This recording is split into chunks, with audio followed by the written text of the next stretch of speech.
ವಿಶ್ವಗುರು ಆಕ್ಚುಲಿ ನಾವೇ ವಿಶ್ವಗುರುಗಳು. America, China ಎಲ್ಲ ಡೈಲಿ ನಮ್ಮ ಹತ್ರ ಬೇಡ್ಕೋತಾರೆ, ಅಣ್ಣ ದಯವಿಟ್ಟು ನಮ್ಮ ಮೇಲೆ ಒಂದು ವಾರ್ ಮಾಡ್ಬೇಡಿ, ನಾವ್ ಹೆಂಗೋ ಮೂಲೆಯಲ್ಲಿ ಬದುಕೊಂಡಿರ್ತೀವಿ ಅಂತ. ಭಯ ಇದೆ ನಾವಂದ್ರೆ. ಏರೋಪ್ಲೇನ್ ಆಕ್ಚುಲಿ ಫಸ್ಟ್ ನಾವೇ ಕಂಡಿಡ್ದಿದ್ದು. ಆ ವಿಷಯನ ಎಲ್ಲರಿಗೂ ಹೇಳ್ಬೇಕಂತ ಈ ಕಡೆ ಬಂದಾಗ ಅದನ್ನ ಕ್ಲೀನ್ ಮಾಡಕ್ ಇದ್ದಿದ್ದು ಇಬ್ರು ಅಮೆರಿಕನ್ ಕೆಲಸದವರು ಅದನ್ನ ಕದ್ಕೊಂಡು ಅಮೆರಿಕಕ್ಕೆ ಹೋಗಿ ನಾವೇ ಕಂಡಿಡ್ದಿದ್ದು ಅಂದ್ಬಿಟ್ರಂತೆ. ಮತ್ತೆ ನನ್ ಮಕ್ಳ ಹತ್ರ ಏನು ವಾದ ಮಾಡೋದಂತ ನಮ್ಮವರು ಓಕೆ ಬ್ರದರ್ ನೀವೇ ರೈಟ್ ಅಂದ್ರು. ಅದಕ್ಕೆ ನನ್ ಮಕ್ಳಿಗೆ ರೈಟ್ ಬ್ರದರ್ಸ್ ಅನ್ನೋದು. ಹೆಂಗೆ ನಾಲೆಡ್ಜು ಮಾಸ್ಟರ್ ಸ್ಟ್ರೋಕ್ ನಾವು ಕೊಟ್ರೆ ಮಾಸ್ಟರ್ ಸ್ಟ್ರೋಕ್. ಒಂದ್ ಲಿಂಬೆ ಹಣ್ಣಿಗೆ 3 ಲವಂಗ ಚುಚ್ಚಿ ಅದ್ರ ಮೇಲೆ ಕ್ಯಾನ್ಸರ್ ಅಂತ ಬರೆದು ಯಾರು ಇಲ್ದಿರೋ ಕಡೆ ಹೋಗಿ ಅದನ್ನ ನೆಲದ ಮೇಲೆ ಇಟ್ಟು ತುಳಿದ್ಬಿಡು, 3 days ಅಲ್ಲಿ ನಿಂಗೆ ಯೂರಿನ್ ಮತ್ತೆ ಲೇಟ್ರಿನ್ ಅಲ್ಲಿ ಕ್ಯಾನ್ಸರ್ ಕ್ಲಿಯರ್ ಆಗ್ಬಿಡುತ್ತೆ. ಆಲ್ಬರ್ಟ್ ಐನ್ಸ್ಟೈನ್ ಆಕ್ಚುಲಿ ಇಂಡಿಯಾಗ್ ಬಂದಾಗ ಡೆಲ್ಲಿಲಿ ಯಾರಿಗೋ ಡಿಕ್ಕಿ ಹೊಡೆದ್ರಂತೆ. ಅವಾಗ ಆ ವ್ಯಕ್ತಿ ಆಲ್ಬರ್ಟ್ ಐನ್ಸ್ಟೈನ್ ಗೆ MC ದೂಕ್ಯಾನ್ ಅಂತೆ. ಅದನ್ನ ಕೇಳಿಸ್ಕೊಂಡ್ಮೇಲೆ ಅವ್ರು ಈಸಿ ಕೊಟ್ಟು MC² ಅಂತ ಕಂಡಿಡಿದ್ದು. ನಮ್ ಪೂರ್ವಜರು ಅವಾಗ ಬೈಗುಳದಲ್ಲೂ ಫಾರ್ಮುಲಾ ಇಕ್ವೇಶನ್ ಎಲ್ಲ ಇಟ್ಬಿಟ್ಟಿದ್ರು. ಆಗಿನ ಕಾಲದಾಗ ಹೆಂಗ ಆಗೋದು. ಕೇರಳದಲ್ಲಿ ಯಾಕೆ ಜಾಸ್ತಿ ಭೂಕಂಪ, ಲ್ಯಾಂಡ್ ಸ್ಲೈಡ್, ಪ್ರವಾಹ ಆಗುತ್ತೆ ಅಂತ ಹೇಳಿದ್ರೆ ಅವ್ರು ಜಾಸ್ತಿ ನಾನ್ ವೆಜ್ ತಿಂತಾರೆ. ವಾರದಲ್ಲಿ 1 ದಿನ ನಾನ್ ವೆಜ್ ಬಿಟ್ಟು ನೋಡಕ್ ಹೇಳಿ, 30 ದಿನದಲ್ಲಿ ಕೇರಳ ಜಪಾನ್ ತರ ವರ್ಲ್ಡ್ ಪವರ್ ಆಗುತ್ತೆ. World power.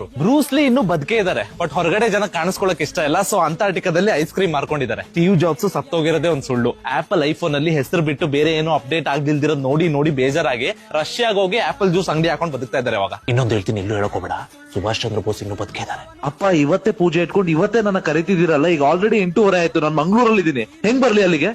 ಬೆಳಿಗ್ಗೆ 8:08 ಮಂಗಳೂರಲ್ಲಿ ಟ್ರೈನ್ ಹತ್ತಿದ್ರೆ 10 ಕಾಲಿ ಬೆಂಗಳೂರಿಗೆ ಬರೋ ಟ್ರೈನ್ ಹತ್ಕೊಂಡ್ ಬಾರೋ. 11 ಗಂಟೆಗೆ ಇರೋದ್ ಮುಹೂರ್ತ. ಎಲ್ಲ ನಾನೇ ಹೇಳ್ಬೇಕು ಇವ್ನಿಗೆ, ಹೊಸ ವಿಷಯಗಳ ಬಗ್ಗೆ ಒಂದು ಅಪ್ಡೇಟ್ ಇಟ್ಕೊಳ್ಳಲ್ಲ ಇವನು. ಆಕ್ಚುಲಿ ನಮ್ ದೇಶನ 99 ವರ್ಷಕ್ಕೆ ಬ್ರಿಟಿಷರಿಂದ ಬಾಡಿಗೆ ತಗೊಂಡಿರೋದು ನಾವು. ಈಗ ಮತ್ತೆ 2047ಕ್ಕೆ ಬಾಡಿಗೆ ಕಟ್ಟಬೇಕು. ಅದಕ್ಕೆ ಟ್ಯಾಕ್ಸ್ ಜಾಸ್ತಿ ಕಲೆಕ್ಟ್ ಮಾಡ್ತಿರೋದು, ಮತ್ತಿನ್ನೇನು ಅಲ್ಲ. ಅಮೆರಿಕ ಯಾಕೆ ಟೆಕ್ನಾಲಜಿಲಿ ಇಷ್ಟೊಂದು ಮುಂದಿದೆ ಅಂದ್ರೆ ಅವ್ರು ಸಂಸ್ಕೃತದಲ್ಲಿ ಕೋಡಿಂಗ್ ಮಾಡ್ತಾರೆ. ನಾವ್ ಯಾಕೆ ಹಿಂದಿದೀವಿ ಅಂದ್ರೆ ನಾವ್ ಇಂಗ್ಲಿಷ್ ಅಲ್ಲಿ ಕೋಡಿಂಗ್ ಮಾಡ್ತೀವಿ. ಅಭಿವೃದ್ಧಿ ಯಾಕೆ ಆಗ್ತಿಲ್ಲ ಅನ್ನೋದಕ್ಕೆ ಆನ್ಸರ್ ನಿಮ್ ಎದುರುಗಡೆನೆ ಇದೆ. ಲೈಫ್ ಅಲ್ಲಿ ಯಾವಾಗ ನೋಡಿದ್ರು ಕಷ್ಟ ಅಂತಿರ್ತೀಯ. ಮೊನ್ನೆ ನಾನೊಂದು ಮೆಸೇಜ್ ಕಳ್ಸಿದ್ದೆ, ಅದನ್ನ 11 ಜನಕ್ಕೆ 11 ನಿಮಿಷದಲ್ಲಿ ಕಳಿಸು ಅಂತ ಹೇಳಿದ್ದೆ. ಕಳಿಸಿದ್ರೆ ನಿಂಗೆ ಇವತ್ತು ಹಿಂಗ್ ಆಗ್ತಿತ್ತಾ? ನನ್ ಮಗ ನೋಡು 11 ಜನಕ್ಕೆ ಕಳಿಸಿ ಇವತ್ತು ಇಂಡಿಯನ್ ಟೀಮ್ ಅಲ್ಲಿ 11ನೇ ಪ್ಲೇಯರ್ ಆಗಿ ಆಡ್ತಾ ಇದ್ದಾನೆ. ನಿಜಾನ ಅಂಕಲ್? BCCI ಇಂದ ಮೇಲ್ ಅಥವಾ ಪ್ರೂಫ್ ಏನಾರು ಬಂದಿತ್ತು ತೋರಿಸಿ. ನನ್ ಕ್ವಶನ್ ಕೇಳ್ಬೇಡ ಮರೆ, ಭಯ ಆಗತ್ತೆ. ನಾನು ಹೇಳಿ ಸುಮ್ನೆ ಹಂಗೆ ಒಪ್ಪು, ನನ್ ಕ್ವಶನ್ ಎಲ್ಲ ಮಾಡ್ಬೇಡ, ಭಯ ಆಯ್ತಾಯ್ತು, ಅಳ್ಬಿಡಿ ಹೋಗಿ. ಸ್ನೇಹಿತರೆ, ಈ ಯುವಕ ಮಾತನಾಡಿರುವಂತಹ ಮಾತುಗಳನ್ನ ಕೇಳಿ ವಿಶ್ವಗುರು ಅಂತ ಹೇಳಿ ಎಷ್ಟು ಚೆನ್ನಾಗಿ ವ್ಯಂಗ್ಯವಾಗಿ ನಮ್ಮ ಭಾರತದ ಸ್ಥಿತಿಯನ್ನ ಯಾವ ರೀತಿ ವಿವರಿಸಿದ್ದಾರೆ ನೋಡಿ. ಎಷ್ಟು ಚೆನ್ನಾಗಿದೆ ನೋಡಿ. ಇದು ನಮ್ಮ ಭಾರತದ ಇವತ್ತಿನ ಪರಿಸ್ಥಿತಿಯನ್ನ ಯಾವ ರೀತಿ ಎಳೆಯಾಗಿ ಬಿಡಿಸಿಟ್ಟಿದ್ದಾರೆ ಕೇಳಿ. ಇದು ನಮ್ಮ ದೇಶದ ಪರಿಸ್ಥಿತಿ. ವಿಶ್ವಗುರು, ಪತ್ರಿಕೆಗಳಲ್ಲಿ ವಿಶ್ವಗುರು, ಮೀಡಿಯಾಗಳಲ್ಲಿ ವಿಶ್ವಗುರು. ಆದ್ರೆ ಭಾರತ ಆಗ್ತಾ ಇರುವಂತಹ ಪರಿಸ್ಥಿತಿ ಯಾವ ರೀತಿ ಇದೆ ರೀ, ಯಾವ ರೀತಿಗೆ ತಲುಪಿದೆ ರೀ. ನಿನ್ನೆ $91 ರೀಚ್ ಆಗಿತ್ತು. ಈ ದೇಶದ ಕರೆನ್ಸಿ ಇವತ್ತು ಪಾತಾಳಕ್ಕೆ ಹೋಗ್ತಾ ಇದೆ. ಡಾಲರ್ ಮುಂದೆ $91 ರೀಚ್ ಆಗಿತ್ತು. ಯಾರಿಗಾದ್ರೂ ಗೊತ್ತಾಗ್ತಾ ಇದೆಯಾ? 90 ದಾಟಿತ್ತು, 91ಕ್ಕೆ ರೀಚ್ ಆಗ್ತಿದ್ರೆ 100ಕ್ಕೆ ಹತ್ತಿರ ಹಾಕ್ತಾ ಇದೀವಿ ಅಂತೇಳಿ. ಗೊತ್ತಾಗ್ತಾ ಇದೆಯಾ? ಜಗತ್ತಿನಲ್ಲಿ ಅತಿ ಹೈಯೆಸ್ಟ್ ಸಾಲ ಮಾಡಿರುವಂತಹ ದೇಶ ಯಾವ್ದಾದ್ರು ಇದ್ರೆ ಅದು ಭಾರತ ಅಂತೇಳಿ.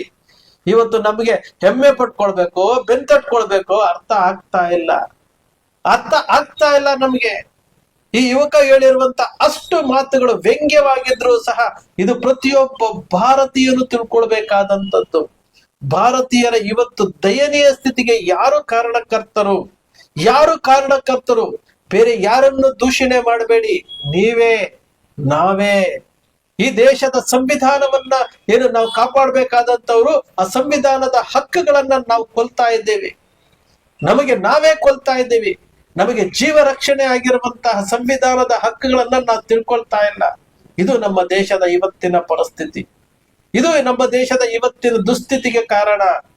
ನಿಜಕ್ಕೂ ಈ ರಾಜಕಾರಣಿಗಳ ಆಟ, ಈ ಅಂಧಭಕ್ತರ ಆಟ ಮಎಲ್ಲವನ್ನ ನೋಡ್ತಾ ಬನ್ನಿ. ಒಂದು ಸಾರಿ ಯೋಚನೆ ಮಾಡಿ, ತಲೆಗೆ ಬುದ್ಧಿ ಕೊಡಿ.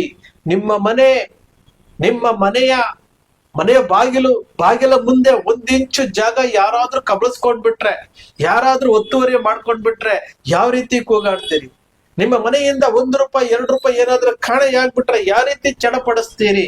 ನಿಮ್ಮ ಮನೆಯ ವಸ್ತು ಕಾಣೆಯಾಗ್ಬಿಟ್ರೆ ಯಾವ ರೀತಿ ಚಡಪಡಿಸ್ತೀರಿ? ಅದೇ ರೀತಿ ಈ ದೇಶನೂ ಅಲ್ವಾ? ಈ ದೇಶದ ನೆಲ ಇವತ್ತು ಚೈನಾ ಆಕ್ರಮಿಸ್ಕೊಳ್ತಾ ಇದೆ. ದೇಶ ಸಾಲದ ಮೇಲೆ ಸಾಲ ಹೋಗ್ತಾ ಇದೆ. ಇಲ್ಲಿ ತೆರಿಗೆ ಹಣ ಯಾವ ರೀತಿ ಹೋಗ್ತಾ ಇದೆ ಗೊತ್ತಿಲ್ಲ. 25% ಬಡ್ಡಿಗೆ ಹೋಗ್ತಾ ಇದೆ. ನೀವು ಕಟ್ಟುವಂತಹ ತೆರಿಗೆ ಬಜೆಟ್ ನಲ್ಲಿ 25% ಬಡ್ಡಿಗೆ ಹೋಗ್ತಾ ಇದೆ ಅಂತಂದ್ರೆ ಇದರ ಬಗ್ಗೆ ನಿಮ್ಗೆ ಪರಿಜ್ಞಾನನೇ ಇಲ್ಲ.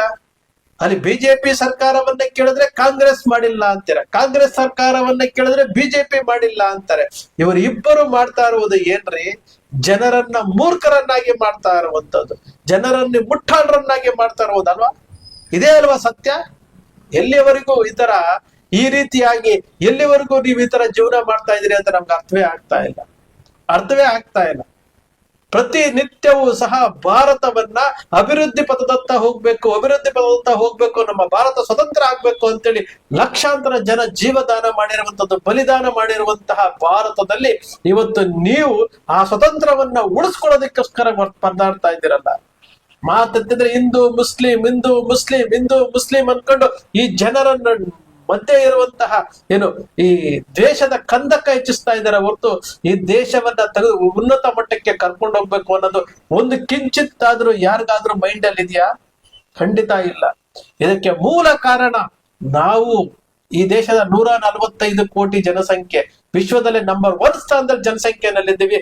ವಿಶ್ವದಲ್ಲಿ ಅತಿ ಹೆಚ್ಚು ಸಾಲ ಮಾಡಿರೋದ್ರಲ್ಲಿ ನಂಬರ್ 1 ಸ್ಥಾನದಲ್ಲಿದ್ದೀವಿ. ಡಾಲರ್ನ ಮೊತ್ತ ಇವತ್ತು ಅತಿ ಹೆಚ್ಚು, ಭಾರತದ ರೂಪಾಯಿ ಮೌಲ್ಯ ಕುಸಿತಕ್ಕೆ ನಮ್ಮ ಭಾರತ ದೇಶ ನಂಬರ್ 1 ಸ್ಥಾನಕ್ಕೆ 100 ರೂಪಾಯಿ ಗಡಿ ದಾಟ್ತಾ ಇದ್ದೇವೆ. ಭ್ರಷ್ಟಾಚಾರದಲ್ಲಿ ನಂಬರ್ 1 ಪ್ಲೇಸ್ ಅಲ್ಲಿದ್ದೀವಿ.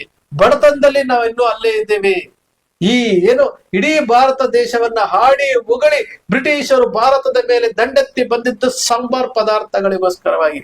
ಇಲ್ಲಿದ್ದಂತಹ ವಾಣಿಜ್ಯದ ಮೇಲೆ ಕಣ್ಣು ಹಾಕೊಂಡು ಬಂದಿರುವಂತದ್ದು, ಇಲ್ಲಿರುವಂತಹ ಆಸ್ತಿಗಳ ಬಗ್ಗೆ ಕಣ್ಣು ಹಾಕೊಂಡು ಬಂದಿರುವಂತದ್ದು. ಇಂತಹ ಭಾರತವನ್ನ ನಾವು ಸಮೃದ್ಧಿಗೊಳಿಸ್ಬೇಕಾಗಿದ್ದವರು ನಾವೇನ್ ಮಾಡ್ತಾ ಇದೀವಿ? ರಾಜಕೀಯ ಪಕ್ಷಗಳ ಗುಲಾಮಗಿರಿಯಿಂದಾಗಿ ಇವತ್ತು ಮಾಧ್ಯಮಗಳು ಇವತ್ತು ತಮ್ಮ ಶಕ್ತಿಯನ್ನ ಕಳ್ಕೊಳ್ತಾ ಇದ್ದಾರೆ. ಈ ಜನರು ವಾಟ್ಸಾಪ್ ಯೂನಿವರ್ಸಿಟಿಯಲ್ಲಿ ನಂಬಿಕೊಂಡು ಇದನ್ನೇ ಸತ್ಯ ಅಂತ ತಿಳ್ಕೊಂಡಿದ್ದಾರೆ. ಎಚ್ಚೆತ್ಕೊಳ್ಬೇಕು ಸ್ನೇಹಿತರೆ, ಎಚ್ಚೆತ್ಕೊಳ್ಬೇಕು. ನಿಮ್ಮ ಅಕ್ಷರ ಮೀಡಿಯಾ ಸೃಷ್ಟಿ ಮಾಡೋದಿಲ್ಲ, ಕಲ್ಪನೆ ಮಾಡೋದಿಲ್ಲ, ವಾಸ್ತವದ ವಿಚಾರವನ್ನ ವಿಶ್ಲೇಷಣೆ ಮಾಡುತ್ತೆ. ನಿಮ್ಮ ಅಕ್ಷರ ಮೀಡಿಯಾದ ವಿಶ್ಲೇಷಣೆ ನಿಮ್ಗೆ ಇಷ್ಟ ಆಯ್ತು ಅಂದ್ರೆ ಸಬ್ಸ್ಕ್ರೈಬ್ ಆಗ್ಲಿಲ್ಲ ಅಂದ್ರೆ ಸಬ್ಸ್ಕ್ರೈಬ್ ಮಾಡ್ಕೊಳ್ಳಿ, ಪಕ್ಕದಲ್ಲಿ ಕಾಣುವಂತ ಬೆಲ್ ಐಕಾನ್ ಪ್ರೆಸ್ ಮಾಡಿ, ಶೇರ್ ಮಾಡಿ, ಪ್ರೋತ್ಸಾಹ ನೀಡಿ.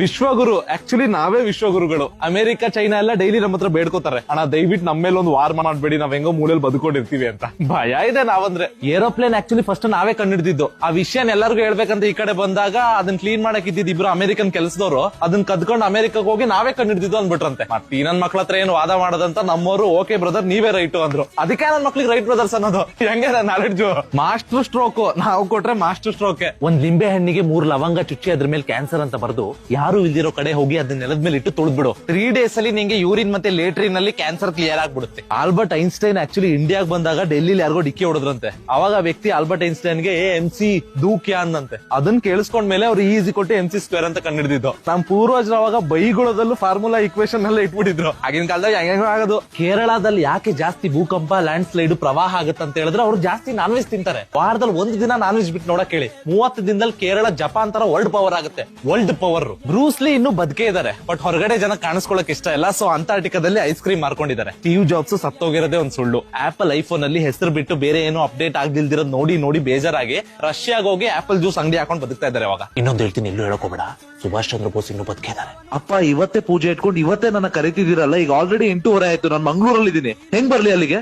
ಬೆಳಿಗ್ಗೆ 8:08 ಮಂಗ್ಳೂರಲ್ಲಿ ಟ್ರೈನ್ ಹತ್ತಿದ್ರೆ 10 ಕಾಲಿ ಬೆಂಗಳೂರಿಗೆ ಬರೋ ಟ್ರೈನ್ ಹತ್ಕೊಂಡ್ ಬಾರೋ. 11 ಗಂಟೆಗೆ ಇರೋದು ಮುಹೂರ್ತ. ಎಲ್ಲ ನಾನೇ ಹೇಳ್ಬೇಕು ಇವನಿಗೆ ಹೊಸ ವಿಷಯಗಳ ಬಗ್ಗೆ ಒಂದು ಅಪ್ಡೇಟ್ ಇಟ್ಕೊಳ್ಳಲ್ಲ ಇವನು. ಆಕ್ಚುಲಿ ನಮ್ ದೇಶನ 99 ವರ್ಷಕ್ಕೆ ಬ್ರಿಟಿಷರಿಂದ ಬಾಡಿಗೆ ತಗೊಂಡಿರೋದು ನಾವು. ಈಗ ಮತ್ತೆ 2047ಕ್ಕೆ ಬಾಡಿಗೆ ಕಟ್ಟಬೇಕು. ಅದಕ್ಕೆ ಟ್ಯಾಕ್ಸ್ ಜಾಸ್ತಿ ಕಲೆಕ್ಟ್ ಮಾಡ್ತಿರೋದು, ಮತ್ತಿನ್ನೇನು ಅಲ್ಲ.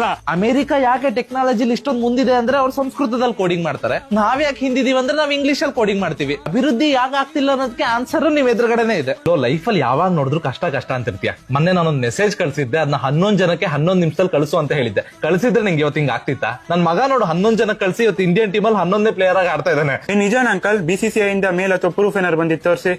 ನನ್ ಕ್ವಶನ್ ಕೇಳ್ಬೇಡ ಮರೆ, ಭಯ ಆಗತ್ತೆ. ನಾನು ಹೇಳಿ ಸುಮ್ನೆ ಹಂಗೆ ಒಪ್ಪು. ನನ್ ಕ್ವಶನ್ ಎಲ್ಲ ಮಾಡ್ಬೇಡ, ಭಯ ಆಯ್ತಾಯ್ತು, ಅಳ್ಬಿಡಿ ಹೋಗಿ ಕ್ವಶನ್